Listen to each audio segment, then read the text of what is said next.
Hello and नमस्कार दोस्तों। आज मैं आपके लिए लेकर आया हूँ राजस्थान जनजातीय आंदोलन। तो पहला है भील भगत आंदोलन। तो इसे भील कह लो या भगत कह लो, एक ही बात है। नेतृत्व किसने किया था? गोविंद गिरी ने किया था नेतृत्व इसका, है ना। और भील यानी कि भीलों ने किया था।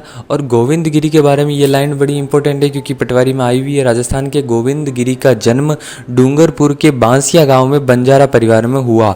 इससे एक क्वेश्चन पूछा हुआ है पटवारी, राजस्थान पटवारी में, तो याद जरूर से कर लेना दोस्तों और वीडियो में अंत तक बने रहिएगा। तो मानगढ़ धाम हत्याकांड के बारे में हम पढ़ते हैं 17 नवंबर 1913 को। ये मोस्ट इम्पोर्टेंट टॉपिक है इस भगत आंदोलन का और इससे क्वेश्चन हमेशा पूछा ही जाता है।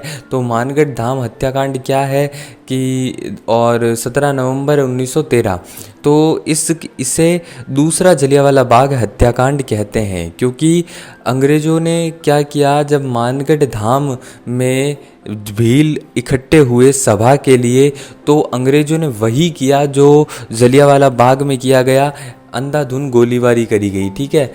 फिर आता है एकिया भोमट आंदोलन। एकिया भोमट आंदोलन, इसका नेतृत्व किसने किया?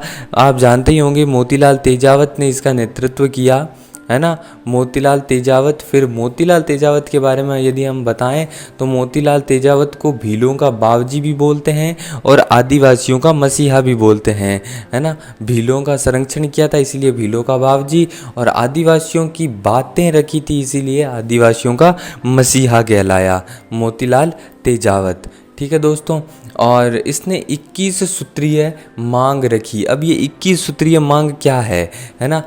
इसने भीलों के समर्थन में मेवाड़ महाराणा के समक्ष 21 शर्तें रखी, अपनी 21 मांगें रखी कि भाई भीलों को 21 मांगों पर संरक्षण दिया जाए, है ना। इस आंदोलन की शुरुआत कहाँ से हुई भाई? चित्तौड़ से 1921 में हुई थी इस आंदोलन की शुरुआत। पहले चित्तौड़ जो था वो मेवाड़ का ही हिस्सा हुआ करता था, है ना, इसीलिए ये कोई अलग से ज़िला नहीं हुआ करता था।